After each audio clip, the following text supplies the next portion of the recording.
Hi everyone, today I'm going to model how to use the question-answer relationship or QAR strategy with the informational text The Man Who Walked Between the Towers by Mordicai Gerstein. This strategy helps students become aware of how to think about questions while reading and where to find the answers. I would start off by explaining the four QAR types with a graphic organizer or an anchor chart. So the first one is right there, questions. These are answers found directly in one sentence of the text, not multiple, just one. The second one is think and search answers. These answers are typically found by putting together information from different parts of the text. The third is author and you questions. This is when the author gives clues, but you must use your own thinking and background knowledge to answer. The third is on my own questions. You answer based on your own experiences or knowledge, not just the text. So some of it can be from the text, but on the other hand, it shouldn't just be from the text. To dig deeper, I would give my students examples. In The Man Who Walked Between the Twin Towers, or right there, question could be, where did Felipe walk between? That student should be able to tell you where he walked between because it's just on the cover. A think and share question could be, how did Felipe prepare for his walk?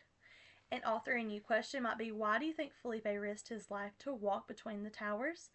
And an on my own question could be, would you ever try something daring to achieve your dream? Why or why not? I think these are all great questions that you could give your students. They allow you to see what they have understood from the text.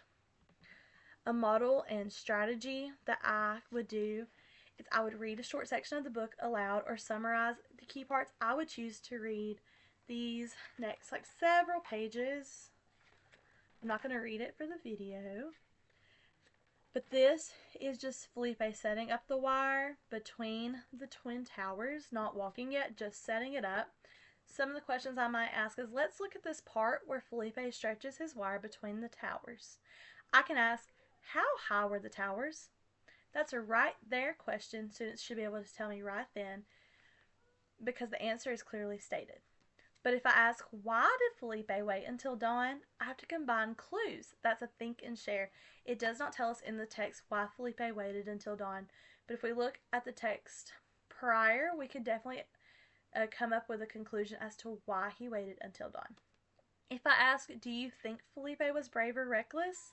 The author gives clues, but I use my own thinking. That's an author and you. For student engagement, I may add a mini activity just to take on students learning a little bit more with this book. So I would say, now it's your turn. I'll read another short paragraph. I want you to come up with one question for each QAR category. I want you to write and share them aloud. For example, a right there question, a think and share, and an author and you, and an on my own. I would want to do this. It also would help me to assess my students' learning and understanding of the book. And I may be able to let them work in groups. Depending on my class of kids, it would just depend. But probably for this book, I would do individual. I would show this on an anchor chart or a graphic organizer to help guide their responses. That way they are not getting confused and they understand the requirements from the get-go.